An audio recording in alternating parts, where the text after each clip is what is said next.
City channel में आपका स्वागत है। सिटी रिपोर्ट के आज के इस अंक के साथ मैं हूं रेशमा कश्यप। भारत तिब्बत व्यापारिक संबंधों का प्रतीक अंतर्राष्ट्रीय लवी उत्सव मंगलवार से शुरू हो गया। हिमाचल की महामहिम राज्यपाल उर्मिला सिंह ने इस मेले का विधिवत उद्घाटन किया। ये अंतर्राष्ट्रीय मेला 14 नवंबर तक चलेगा। इस मौके पर महामहिम राज्यपाल ने विभिन्न प्रदर्शनियों का अवलोकन भी किया। मंगलवार से जिला शिमला के रामपुर में अंतर्राष्ट्रीय लवी मेला आरंभ हो गया। मेले का शुभारंभ राज्यपाल उर्मिला सिंह द्वारा किया गया।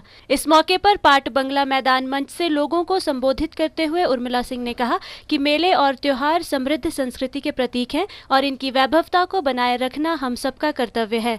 उन्होंने पर्यावरण संरक्षण के प्रति जागरूकता बरतने की लोगों से अपील की। उन्होंने कहा कि ये मेला सैकड़ों वर्ष पुराना है और पुरातन समय से ही ये अंतर्राष्ट्रीय मेला हुआ करता था और आज भी इस मेले में वस्तुओं के क्रय विक्रय के साथ साथ सांस्कृतिक आदान प्रदान होता है। इस अवसर पर मुख्य संसदीय सचिव नंदलाल ने कहा कि लवी मेला उत्तरी भारत के प्रमुख व्यापारिक मेलों में शुमार होता है। कार्यकारी अधिकारी नगर परिषद BR नेगी ने बताया कि लवी मेले से पहले अश्व प्रदर्शनी का भी आयोजन किया जाता है। मेले में स्थानीय उत्पादों की बिक्री के लिए बाहर से भी व्यापारी आते हैं। मेले में सूखे मेवे विशेष आकर्षण रहते हैं। मेला आपका 11 तारीख से शुरू होता है और 14 को संपन्न होता है ऑफिशियली। और इससे पहले आपका यह अशोक मेला चलता है 3-4 दिन। घोड़ों का ये जो मेला होता है और इसका मुख्य आकर्षण किन्नौर और आपका किन्नौर का मार्केट होता है और बुशहर का मार्केट होता है। इसमें आपका ट्रेडिशनल आपका जितने भी आपका दोडू हुआ, पट्टू हुआ, चिलगोजा हुआ, आपका सेब हुआ और इसी तरह आपका बुशहर का भी आपका जो लोकल प्रोडक्ट है आपका एग्रीकल्चर हॉर्टिकल्चर से संबंधित है, इसका भी यहाँ पर व्यापार होता है। सिटी चैनल के लिए रामपुर से विशेषर नेगी की रिपोर्ट। हमीरपुर में राज्य स्तरीय हमीर उत्सव का शुभारंभ मुख्यमंत्री वीरभद्र सिंह द्वारा विधिवत पूजा अर्चना करके किया गया। 3 दिवसीय हमीर उत्सव के मौके पर एक भव्य शोभा यात्रा DC ऑफिस से शिव मंदिर तक निकाली गई। शिव मंदिर में मुख्यमंत्री वीरभद्र सिंह ने पूजा अर्चना की और हमीर उत्सव की रस्म को निभाया। हमीरपुर में राज्य स्तरीय हमीर उत्सव का शुभारंभ मुख्यमंत्री वीरभद्र सिंह द्वारा विधिवत पूजा अर्चना कर किया गया। 3 दिवसीय हमीर उत्सव के मौके पर पहुंचे मुख्यमंत्री वीरभद्र सिंह का भव्य स्वागत किया गया और DC कार्यालय में मुख्यमंत्री को जिला प्रशासन की ओर से सम्मानित भी किया गया। इसके बाद एक भव्य शोभा यात्रा DC ऑफिस से शिव मंदिर हमीरपुर तक निकाली गई। शिव मंदिर में मुख्यमंत्री वीरभद्र सिंह ने पूजा अर्चना की और हमीर उत्सव की रस्म को निभाया। पूजा अर्चना के बाद मुख्यमंत्री वीरभद्र सिंह ने 2 सड़का पुलिस ग्राउंड में लगी विभिन्न प्रदर्शनियों का भी उद्घाटन किया। गौरतलब है कि 11 से 13 नवंबर तक राज्य स्तरीय हमीर उत्सव मनाया जा रहा है। सिटी चैनल के लिए हमीरपुर से अरविंदर सिंह की रिपोर्ट। वर्ष 2006 और 7 के दौरान राज्यसभा सदस्य रही विप्लव ठाकुर पर सांसद निधि के करीब 10 लाख रुपए दुरुपयोग करने के आरोप लगे हैं। इस बात का खुलासा शिकायतकर्ता द्वारा RTI के माध्यम से ली गई जानकारी से हुआ।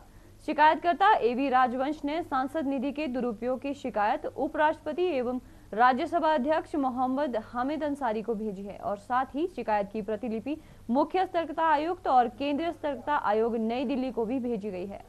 शिकायतकर्ता AB राजवंश ने अपनी लिखित शिकायत में बताया है कि विप्लव ठाकुर ने अपनी शक्तियों का दुरुपयोग करते हुए 10 लाख रुपए अनुदान राशि सरकारी सांसद निधि से हिमाचल प्रदेश के कांगड़ा में स्थित एक गैर सरकारी संस्थान जिसमें सरकार की कोई भी भागीदारी नहीं है को प्रदान करके अपने व्यक्तिगत रिश्तों को गैर कानूनी ढंग से तरजीह दी है।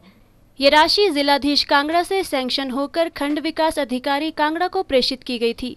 इस बात का खुलासा शिकायतकर्ता द्वारा RTI के माध्यम से ली गई जानकारी से हुआ है। शिकायतकर्ता ने आरोप लगाया है कि BDO कांगड़ा द्वारा ये कार्य करवाया गया जो कि सरकारी दस्तावेजों में भी दर्ज है।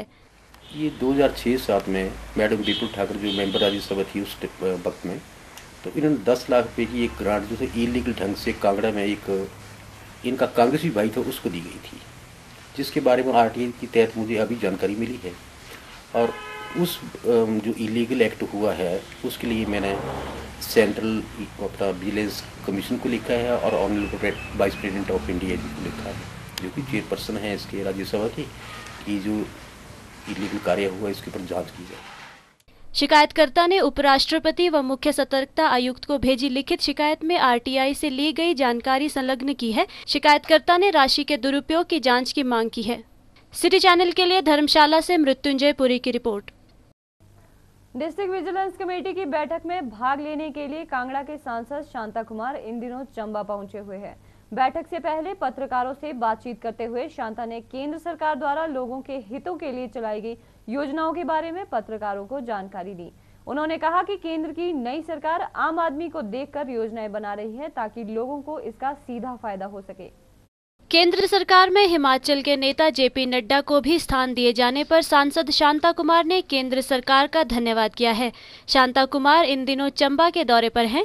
इस दौरान पत्रकारों से मुखातिब होते हुए शांता ने कहा कि केंद्र सरकार ने कुछ माह में जो काम कर दिखाए हैं वो काफी महत्वपूर्ण हैं। सरकार बदलाव के नजरिए से चलते हुए देश को बदलाव की ओर ले जा रही है। वहीं प्रदेश की सरकार दिवालिये की ओर जा रही है। राज्य सरकार के पास अपने कर्मचारियों को देने के लिए भी पैसे नहीं हैं, जिससे प्रदेश सरकार अपनी विश्वसनीयता खोती जा रही है। राज्य सरकार के पास पैसा नहीं है। इस वक्त हिमाचल की सरकार दिवालियेपन के कगार पर खड़ी है। तनख्वाहें देना मुश्किल हो रहा है कई जगह, और उसका कारण है कि ठीक व्यवस्था नहीं है, फजूल खर्ची है, भ्रष्टाचार है। तो कोशिश करेंगे, हम सरकार को कहेंगे, भारत सरकार इस दिशा में जो कुछ करेगी, जो ये सड़कों के बारे में जो कानून है उसको भारत सरकार बदल रही है। चंबा सीमेंट प्लांट पर पूछे गए सवाल पर उन्होंने कहा कि इस बारे में उनके द्वारा प्रदेश मुख्यमंत्री से भी बात की गई है और उन्होंने भी इस बात पर सहमति जताई है कि जैसे ही प्रदेश सरकार इस मामले पर अपनी औपचारिकताएं पूरी कर लेती है तो केंद्र की ओर से वो पूरा प्रयास करेंगे कि इस कार्य को जल्द से जल्द शुरू करवाया जा सके। सिटी चैनल के लिए चंबा से पुनीत मल्होत्रा की रिपोर्ट। मनरेगा का सही क्रियान्वयन न होना तथा मनरेगा में आ रही अन्य समस्याओं को लेकर मनरेगा मजदूर संगठन सिरमौर द्वारा शिमला में पत्रकार वार्ता का आयोजन किया गया। मजदूर संगठन ने सरकार से आग्रह किया है कि वो मनरेगा में आ रही समस्याओं का समाधान 15 दिन में करे, नहीं तो मांगे बनवाने के लिए आंदोलन चलाया जाएगा। मनरेगा मजदूर संगठन सिरमौर के संयोजक सुभाष तोमर ने पत्रकार वार्ता में कहा कि वो सरकार से मांग करते हैं कि महिलाओं एवं विकलांगों को अपने वार्ड में कार्य न मिलने से उन्हें काफी दिक्कतों का सामना करना पड़ रहा है। समय पर मजदूरी का भुगतान न होना मनरेगा कानून 2005 का उल्लंघन है। इस विषय पर कई बार बीडीओ से संपर्क किया, परंतु विभाग पैसे न होने की बात कहकर भुगतान में देरी की बात कर रहा है। सुभाष तोमर ने कहा कि उन्होंने एक मांग पत्र पंचायती राज मंत्री को भी दिया है, लेकिन मंत्री के ना मिलने से मंत्री के वरिष्ठ निजी सहायक ने आश्वासन दिया है कि वे इस विषय को मंत्री के समक्ष रखेंगे। जो मनरेगा में जो खामियां हैं, जैसे कि लेट पेमेंट है और समय पर मजदूरी नहीं मिलती है, और साथ ही इसमें जो सबसे बड़ी प्रॉब्लम है कि रसीदें नहीं मिलती जिससे हमको गारंटी मिलती है इस एक्ट को लेकर, वो हमको अभी तक वो सबसे बड़ी खामी है। और सबसे जो निम्न इकाई हमारी पंचायत और जो बीडीओ से लेकर हमारा, वो सबसे इसमें खामियां वहां से हो रही है। सोशल ऑडिट तो कहां से, सोशल ऑडिट तो कभी भी इसके में नहीं हो रहा है। तो कुछ बहुत सारी ऐसी दिक्कतें हैं जो कि इसमें प्रॉब्लम हमको आ रही है। महिलाओं को काम नहीं मिल रहा है, विकलांगों को काम नहीं मिल रहा है, महिलाओं को जो है समय पे, जो एक विधवा महिला है उसने जो है अपना बैच जो उसको समय पे नहीं मिलता, उसकी मजदूरी उसको समय पे नहीं मिलती है। हाँ, को भी, सचिव को भी, बीडीओ को भी, यहाँ तक कि डीसी को भी हमने शिकायत किया। सिटी चैनल के लिए शिमला से राजेंद्र काली के साथ अनीश चौहान की रिपोर्ट। नगर निगम शिमला में मंगलवार को फाइनेंस एंड प्लानिंग कमेटी की बैठक आयोजित की गई, जिसकी अध्यक्षता महापौर संजय चौहान ने की। इस बैठक में शहर में चलाए जा रहे विकास कार्यों पर चर्चा की गई। शिमला के महापौर संजय चौहान ने नगर निगम की फाइनेंस एंड प्लानिंग कमेटी की बैठक के बाद सिटी चैनल से बात करते हुए कहा कि शहर में जितने भी विकास कार्य चल रहे हैं उन सभी कार्यों पर मंगलवार को रिव्यू मीटिंग आयोजित की गई, जिसमें पार्किंग, नए कॉम्प्लेक्स, सड़क की टाइलिंग, सब्जी मंडी में बेकरी बिल्डिंग के निर्माण पर भी बैठक में चर्चा की गई तथा सभी अधिकारियों को निर्देश दिए गए कि इन सभी कार्यों को समयबद्ध तरीके से करें। महापौर संजय चौहान ने कहा कि अगली बैठक में लिफ्ट, छोटा शिमला, संजौली व विकास नगर में बनने वाली पार्किंग के प्रोजेक्ट की रिव्यू मीटिंग में चर्चा की जाएगी। जो हमारे जितने भी प्रोजेक्ट चल रहे हैं उनका जो है रिव्यू किया गया, जिसमें मुख्यतः पार्किंग है, हमारे नए कॉम्प्लेक्सेस हैं और इसके अलावा जो रोड्स की मेटलिंग, टायरिंग का जितने भी कार्य हमारे चल रहे हैं उनका रिव्यू किया गया है और सभी अधिकारी को निर्देश दिए गए हैं कि आप जो है समयबद्ध तरीके से जो है इन कार्यों को करें और नेक्स्ट मीटिंग में जो है सभी कार्यों का जो है रिव्यू किया जाएगा, चाहे उसमें पार्किंग्स जो हमारी बन रही है जैसे लिफ्ट में, छोटा शिमला में, संजौली में और विकास नगर के अंदर, इन सभी प्रोजेक्टों का रिव्यू हुआ है। उसके अलावा जो हमारे सब्जी मंडी के अंदर स्ट्रीट वेंडर्स के लिए जो बेकरी बिल्डिंग में जो निर्माण होना है उस पर रिव्यू किया गया। उसके साथ साथ जो सब्जी मंडी में एक बड़ा कॉम्प्लेक्स बनना है उसका रिव्यू किया गया, और जो तमाम प्रोजेक्ट है उनको जो है रिव्यू किया गया और उनको जो है समयबद्ध तरीके से उन पर कार्रवाई करने के आदेश जो है आज सभी अधिकारियों को वो दिए गए। सिटी चैनल के लिए शिमला से राजेंद्र काली के साथ अनीश चौहान की रिपोर्ट। प्रदेश में स्वास्थ्य सेवाएं बुरी तरह चरमराई हुई है। उपलब्धियों के ढोल पीटते स्वास्थ्य विभाग के अधिकारी और मंत्री तो नजर आते हैं, लेकिन जनता किस कदर परेशान है इसका उन्हें अंदाजा तक नहीं है। इसका उदाहरण जुनगा स्थित अस्पताल में देखने को मिला, जो एक डॉक्टर और एक फार्मासिस्ट के सहारे चल रहा है।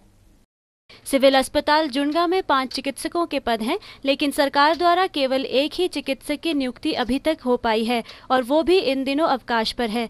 साथ ही एक फार्मासिस्ट नियुक्त है जो अपनी मनमर्जी से अस्पताल में आती है।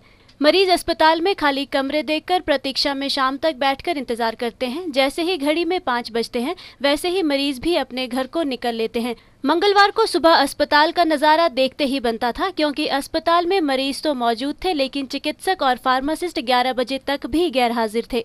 सुबह 9:30 बजे से लेकर 11 बजे तक सिटी चैनल के कैमरे में सभी दृश्य कैद कर लिए गए। साथ ही मरीजों की परेशानियों का भी जायजा लिया गया। बेचारे मरीज अंदर और बाहर के चक्कर काटते नजर आए।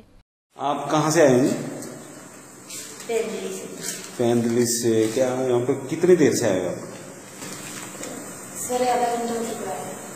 तो यहाँ पे डॉक्टर या फार्मासिस्ट कोई नहीं आवे? नहीं जी, कोई नहीं। तो अभी इससे पहले भी कोई पेशेंट या फिर थे कोई जो चले गए हो या क्या? हाँ, काफी आए थे, यहाँ से पूछ के चले गए कि डॉक्टर आ गए यहाँ से कम से कम 6-7 लोग आके चले गए यहाँ से। तो आप जब भी यहाँ आते तो कोई सुविधा लगती है आपको कि यहाँ सुविधा रहती है इस तरह की, कोई डॉक्टर या और लोग? नहीं सर, यहाँ तो कोई सुविधा नहीं लगती है। वहीं रिपन अस्पताल के मुख्य चिकित्सा अधिकारी ने इस विषय पर कुछ भी कहने से इनकार कर दिया। सिटी चैनल के लिए जुनगा से राजेंद्र काली के साथ सोम मेहता की रिपोर्ट। शिमला के न्यू शिमला स्थित ऑर्किड प्रेप स्कूल में मंगलवार को बाल दिवस बड़ी धूमधाम से मनाया गया। इस मौके पर विशेष रूप से सामाजिक न्याय एवं अधिकारिता विभाग के विशेष सचिव डॉक्टर MP सूद बतौर मुख्य अतिथि शरीक हुए। इस मौके पर नन्हे मुन्ने बच्चों द्वारा विभिन्न सांस्कृतिक कार्यक्रम भी प्रस्तुत किए गए। शिमला के न्यू शिमला स्थित ऑर्किड प्रेप स्कूल में मंगलवार को बाल दिवस बड़े ही धूमधाम से मनाया गया। इस मौके पर सामाजिक न्याय एवं अधिकारिता विभाग के विशेष सचिव डॉक्टर MP सूद बतौर मुख्य अतिथि और IGMC की डॉक्टर ग्रोवर विशेष अतिथि के रूप में मौजूद रही। बाल दिवस के अवसर पर नन्हे मुन्नों द्वारा विभिन्न सांस्कृतिक कार्यक्रम प्रस्तुत किए गए। स्कूल की प्रधानाचार्य नीलम विज ने बताया कि बाल दिवस देश के पहले प्रधानमंत्री जवाहरलाल नेहरू के जन्म दिवस पर मनाया जाता है। उन्होंने बताया कि जवाहरलाल नेहरू बच्चों से खासा लगाव रखते थे और बच्चे भी उन्हें प्यार से चाचा नेहरू कहते थे। पंडित जवाहरलाल नेहरू जो हमारे फर्स्ट प्राइम मिनिस्टर थे, उनका जन्मदिन होता है, इसलिए आज 14 नवंबर को वो रहता है। उनको बच्चों से बहुत प्यार था और बच्चे उनको प्यार से चाचा नेहरू कहते थे।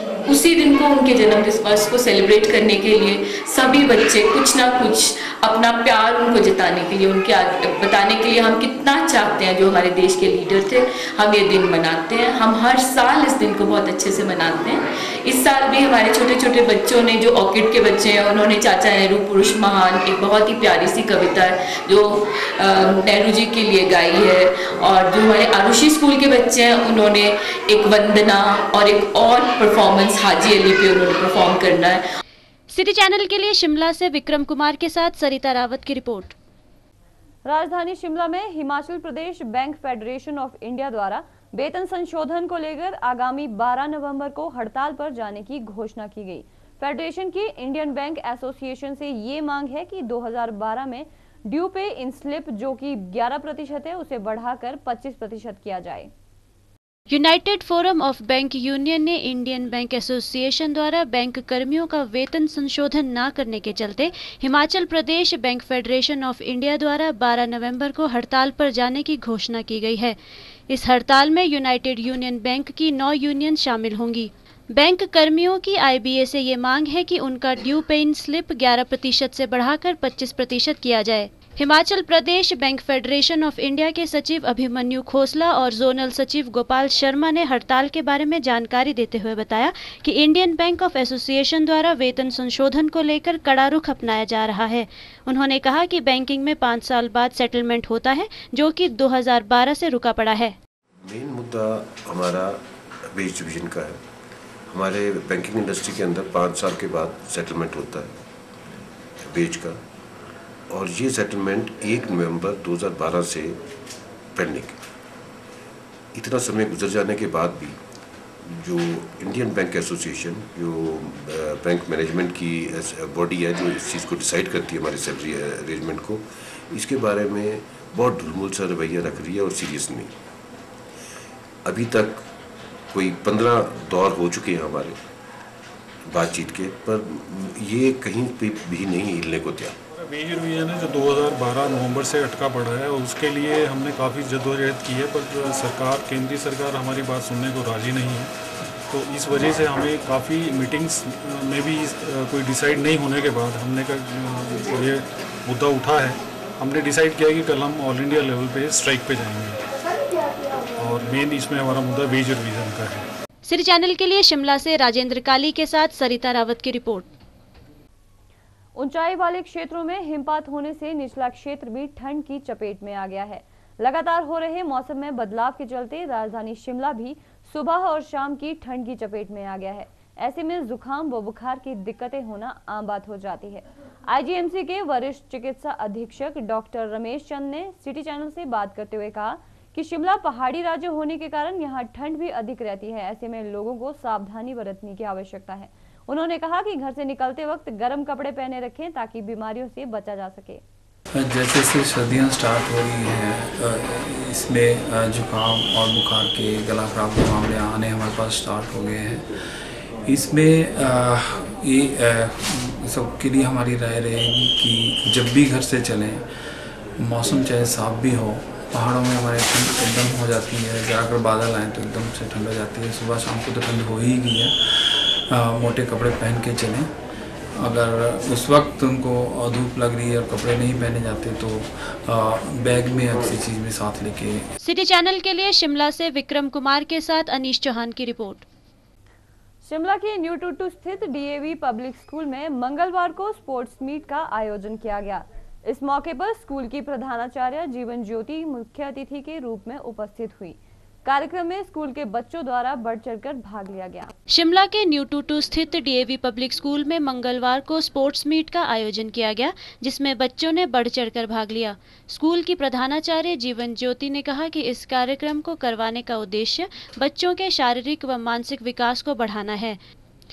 उन्होंने कहा कि शारीरिक विकास बच्चों को आने वाले समय में सशक्त बनाता है, उससे बच्चों में आत्मविश्वास की भावना भी बढ़ती है। प्रधानाचार्य जीवन ज्योति ने बच्चों से आह्वान किया कि यदि खेल में हार जाएं तो हतोत्साहित ना हो, वहीं अगर जीत जाएं तो अपने खेल को और अधिक बेहतर बनाएं। उन्होंने अभिभावकों से भी आग्रह किया कि बच्चों के साथ अधिक समय व्यतीत करें। हमने नर्सरी से 5th क्लास के बच्चों के लिए स्पोर्ट्स मीट का आयोजन किया है, और इस स्पोर्ट्स मीट का ऑब्जेक्टिव है कि इस उम्र के बच्चों में होलिस्टिक डेवलपमेंट में सबसे ज़रूरी है उनका फिज़िकल डेवलपमेंट। और हमारा ये मानना है कि इस उम्र में जो बच्चे का विकास होता है, शारीरिक और मानसिक विकास, वो उसके आने वाली ज़िंदगी में उसको बहुत सशक्त बनाता है। सिटी चैनल के लिए शिमला से विक्रम कुमार के साथ अनीश चौहान की रिपोर्ट। जिला शिमला के रामपुर खंड की विभिन्न पंचायतों के पंचायत प्रधान और कृषकों का एक दल मंगलवार को जलागम परियोजना के तहत 15 दिवसीय एक्सपोजर यात्रा पर निकला। ये दल विभिन्न राज्यों में जलागम के बारे में अध्ययन करेगा। रामपुर के बीडीओ बुधराम ने दल की बस को हरी झंडी दिखाकर रवाना किया। रामपुर की विभिन्न पंचायतों के पंचायत प्रधान, पंचायती राज संस्थाओं के लोग और गतिशील किसानों का एक दल मंगलवार को जलागम परियोजना के तहत 15 दिवसीय एक्सपोजर विजिट पर निकला।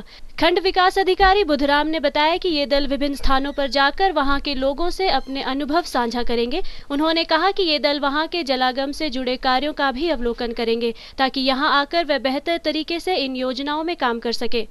महाराष्ट्र पहुंचेगा और ये ग्रुप में जो एक्टिव फार्मर्स है ये जलागम परियोजना के अंतर्गत विभिन्न स्थानों पर जो कार्य हुआ है उसका आकलन करेगा और वहाँ के लोगों के साथ अपने जो विचार है वो साझा करेंगे, ताकि वो लोग अनुभव कर सके कि जलागम परियोजना में जो है और भी कुछ कार्य किया जा सकता है। तो इससे इस विकास खंड के जो लोग विभिन्न पंचायतों से गए हैं वो उनसे इस विकास खंड को बहुत जो है उसका फ़ायदा होगा, ताकि जिस प्रकार से वहाँ निर्माण हो रहा है यहाँ भी उसी प्रकार से इस निर्माण में कुछ जो है वो संशोधन किया जा सकता है। इसलिए ग्रुप जो है ये लगभग 14-15 दिन का है, तो जगह जगह ठहरेगा और 14-15 दिन के बाद वापस आएगा। सिटी चैनल के लिए रामपुर से विशेषण नेगी की रिपोर्ट। नूरपुर के बासा वजीरा में शहीद वजीर राम सिंह पठानिया का शहीदी दिवस मनाया गया। इस कार्यक्रम में पर्यटन विकास बोर्ड उपाध्यक्ष मेजर विजय सिंह मनकोटिया ने मुख्य अतिथि के रूप में शिरकत की। शहीदी दिवस कार्यक्रम के मौके पर विभिन्न स्कूलों के छात्रों द्वारा देशभक्ति से ओतप्रोत कार्यक्रम का आयोजन किया गया। नूरपुर के बासा बजीरा में शहीद वजीर राम सिंह पठानिया का शहीदी दिवस मनाया गया। इस कार्यक्रम में पूर्व मंत्री एवं पर्यटन विकास बोर्ड के उपाध्यक्ष मेजर विजय सिंह मनकोटिया ने मुख्य अतिथि के रूप में शिरकत की। इस मौके पर मेजर विजय सिंह मनकोटिया ने जनसभा को संबोधित करते हुए कहा कि हमें गर्व है कि शहीद वजीर राम सिंह पठानिया हिमाचल के नूरपुर के रहने वाले थे और देश को स्वतंत्रता दिलाने में उनका अहम योगदान था।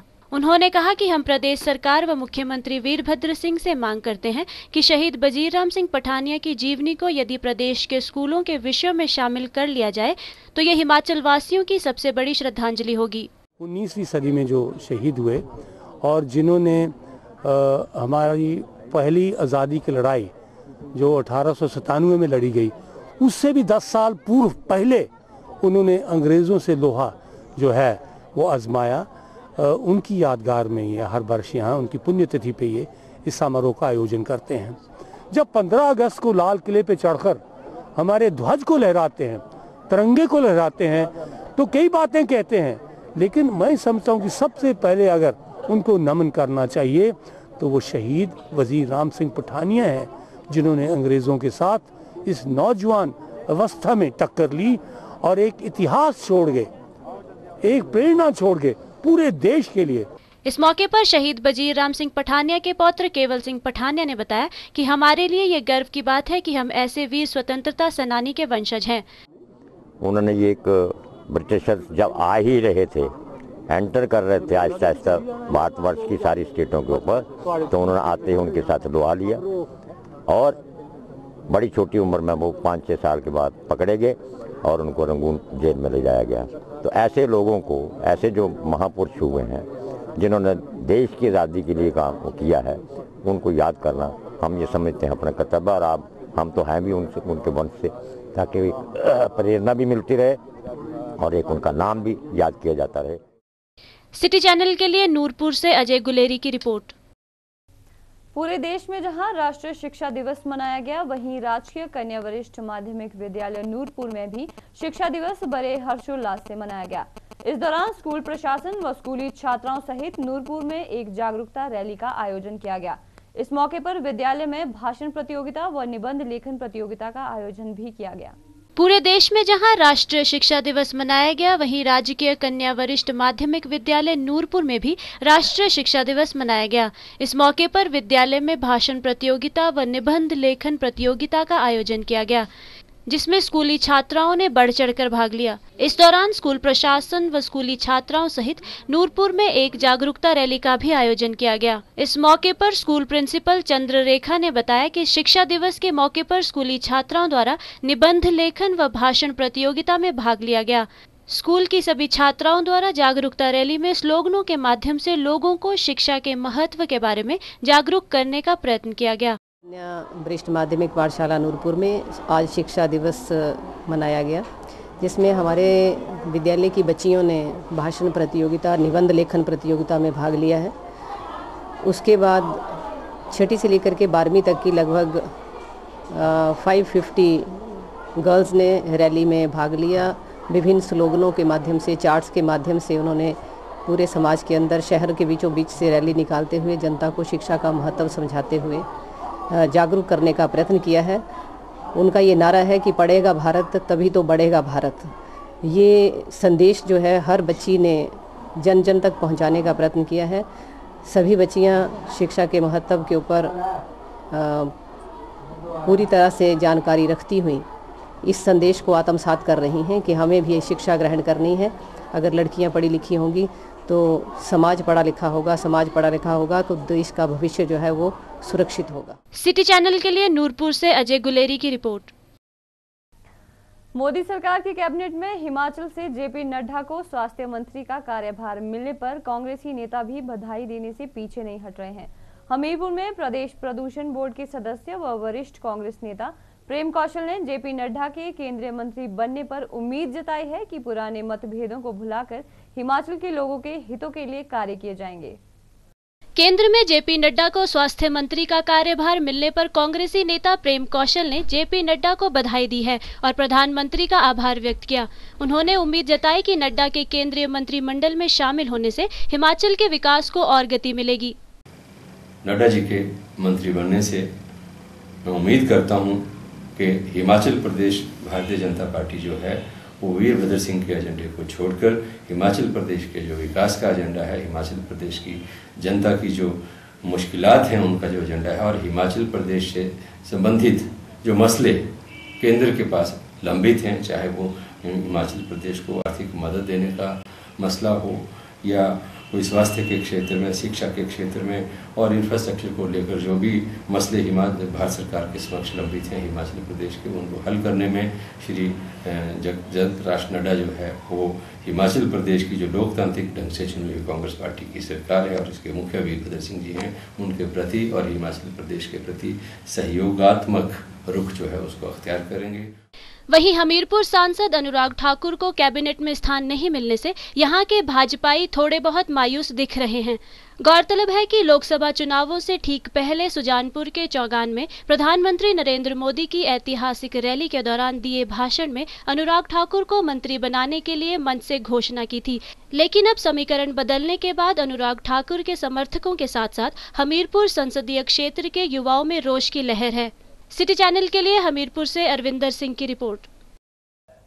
हमीरपुर के डीएवी पब्लिक स्कूल में महात्मा हंसराज रक्तदान सप्ताह के चलते रक्तदान शिविर का आयोजन किया गया। इस शिविर का शुभारंभ भाजपा के पंजाब प्रांत प्रभारी नरेंद्र अत्री ने किया। रक्तदान शिविर में बीएड कॉलेज की छात्राओं व स्टाफ के सदस्यों ने भी रक्तदान किया। रक्तदान एक महादान है और रक्तदान कर किसी जरूरतमंद की जान बचाई जा सकती है। इसी उद्देश्य के चलते डीएवी पब्लिक स्कूल हमीरपुर में महात्मा हंसराज रक्तदान सप्ताह के चलते रक्तदान शिविर का आयोजन किया गया। इस अवसर पर नरेंद्र अत्री ने डीएवी स्कूल द्वारा रक्तदान शिविर के लिए बधाई देते हुए कहा कि डीएवी स्कूल के छात्रों द्वारा पढ़ाई के साथ साथ अन्य गतिविधियों में भी हिस्सा लिया जा रहा है, जो कि सराहनीय है। डीएवी संस्था में इस रक्तदान के लिए यहाँ के प्रधानाचार्य महोदय आदरणीय वर्मा जी को, पूरे स्टाफ को, पूरी मैनेजमेंट को बधाई देता हूँ और आशा व्यक्त करता हूँ कि जिस तरह पहले डीएवी संस्था अच्छे संस्कारों के लिए, अच्छी शिक्षा के लिए जानी जाती है, इसको और अधिक तरीके से और विस्तार पूर्वक बढ़ा करके ये गतिविधियाँ जारी रहेंगी। आज देश में अच्छी शिक्षा के साथ साथ अच्छे संस्कारों की आवश्यकता है। जिस तरह आप देख रहे हैं आज इस देश के प्रधानमंत्री आदरणीय नरेंद्र मोदी जी सफाई पर फोकस कर रहे हैं, प्रत्येक जनमानस की सहभागिता सुनिश्चित करने में लगे हैं कि प्रत्येक व्यक्ति राष्ट्र के प्रति अपनी जिम्मेवारी का निर्वाह करे। उसी तरह इन कामों का बहुत महत्व है। रक्तदान हो, आंखों का दान हो। जिस संस्था से मैं जुड़ा हूं, भारतीय जनता युवा मोर्चा, जिसके राष्ट्रीय अध्यक्ष हमारे यहीं के सांसद श्री अनुराग ठाकुर जी हैं, उनके नेतृत्व में राजनीतिक जिम्मेवारियों के साथ साथ सामाजिक कर्तव्यों के निर्वाह करने में हमारा जो मोर्चा है पीछे नहीं है। सिटी चैनल के लिए हमीरपुर से अरविंदर सिंह की रिपोर्ट। इन दिनों चंबा में नशे की रोकथाम के लिए अभियान चलाकर नशे के सौदागरों को पकड़ा जा रहा है। इसी के चलते पिछली रात चंबा के कोटी पुल के पास राज्य गुप्तचर यूनिट की टीम द्वारा लगाए गए नाके के दौरान एक व्यक्ति से 2 किलोग्राम चरस बरामद की गई। उक्त व्यक्ति पर एनडीपीएस की धारा 20 के तहत मामला दर्ज कर आगामी कार्यवाही शुरू कर ली है। सोमवार रात लगभग 9 बजे चंबा के कोटी पुल के पास राज्य गुप्तचर यूनिट की टीम द्वारा लगाए गए नाके के दौरान एक व्यक्ति से 2 किलोग्राम चरस बरामद की गई है। गौरतलब है कि इन दिनों चंबा के नशे के सौदागरों पर शिकंजा कसते हुए पुलिस विभाग द्वारा स्थान स्थान पर नाके लगाए जा रहे हैं। इसी के तहत सोमवार रात जब राज्य गुप्तचर यूनिट की टीम द्वारा कोटी पुल के पास नाका लगाया गया था, तब टीम द्वारा शक के आधार पर एक व्यक्ति की तलाशी ली गई तो उसके पास से 2 किलो चरस बरामद हुई। मामले पर बोलते हुए इंस्पेक्टर गुप्तचर एजेंसी नरेश कुमार ने बताया कि नाके के दौरान जब एक व्यक्ति की तलाशी ली गई तो उसके पास 2 किलो चरस बरामद की गई। उन्होंने बताया कि व्यक्ति पर एनडीपीसी की धारा 20 के तहत मामला दर्ज कर लिया गया है और मामले की जांच की जा रही है। हिमाचल प्रदेश में राज्य गुप्त विभाग द्वारा मादक द्रव्यों की धरपकड़ के ऊपर अभियान चलाया हुआ है। तो उच्च अधिकारियों के निर्देशानुसार ही चंबा जिला में सीआईडी यूनिट चंबा द्वारा नाकाबंदी लगाई जाती है। जो पिछले कल भी ऐसे एक नाका कोटी पुल में लगाया था, इसमें हमने एक व्यक्ति को 2 किलो चरस के साथ पकड़ा है। सिटी चैनल के लिए चंबा से पुनीत मल्होत्रा की रिपोर्ट। कुल्लू के राजकीय वरिष्ठ माध्यमिक पाठशाला के छात्रों ने देश के प्रथम शिक्षा मंत्री रहे मौलाना अब्दुल कलाम आजाद के जन्मदिन पर शिक्षा दिवस मनाया और ढालपुर से कला केंद्र होते हुए एक जागरूकता रैली निकाली। इस रैली को स्कूल के प्रधानाचार्य हेमराज शर्मा ने हरी झंडी दिखाकर रवाना किया। कुल्लू के ढालपुर में मौजूद राज्य के वरिष्ठ माध्यमिक पाठशाला छात्र के बच्चों ने देश के प्रथम शिक्षा मंत्री रहे मौलाना अब्दुल कलाम के जन्म दिवस पर शिक्षा दिवस मनाया और एक जागरूकता रैली का भी आयोजन किया। ये रैली ढालपुर से कला केंद्र होते हुए स्कूल वापस लौटी। इस रैली में स्कूल के अधिकतर बच्चों ने भाग लिया। इस अवसर पर स्कूल के प्रधानाचार्य हेमराज शर्मा ने कहा कि पूरे देश के साथ राज्य के वरिष्ठ माध्यमिक पाठशाला में भी शिक्षा दिवस को मनाया गया। इस बीच बच्चों द्वारा रैली निकाली गई और कई प्रतियोगिताएं भी करवाई गई। उन्होंने सभी अध्यापकों और बच्चों को शिक्षा दिवस की शुभकामनाएं दी। 11 नवंबर का दिन शिक्षा दिवस के रूप में मनाया जाता है, तो आज हमारे विद्यालय में भी इस दिवस को मनाया गया और सभी छात्रों ने एक रैली खोली, जिससे बच्चों द्वारा जो है शिक्षा के महत्व के बारे में जागृत करना मुख्य उद्देश्य रहा। और इसमें एक हमने प्रतियोगिता भी की, जिसमें कनिष्ठ और वरिष्ठ वर्ग में जो है भाषण प्रतियोगिता रखी थी। उसमें भी बच्चों ने बढ़ चढ़ कर भाग लिया। सभी अध्यापक, सभी बच्चे आज के इस दिवस को मनाने के लिए कृत संकल्प थे और सबने आज शपथ ले ली कि आज से बाद जो है हम शिक्षा के महत्व पर जो पूरा बल देंगे। सिटी चैनल के लिए कुल्लू से मनमिंदर अरोड़ा की रिपोर्ट। सिटी रिपोर्ट के आज के इस अंक में फिलहाल इतना ही। प्रदेश भर की जानकारी के लिए बने रहिए सिटी चैनल के साथ। नमस्कार।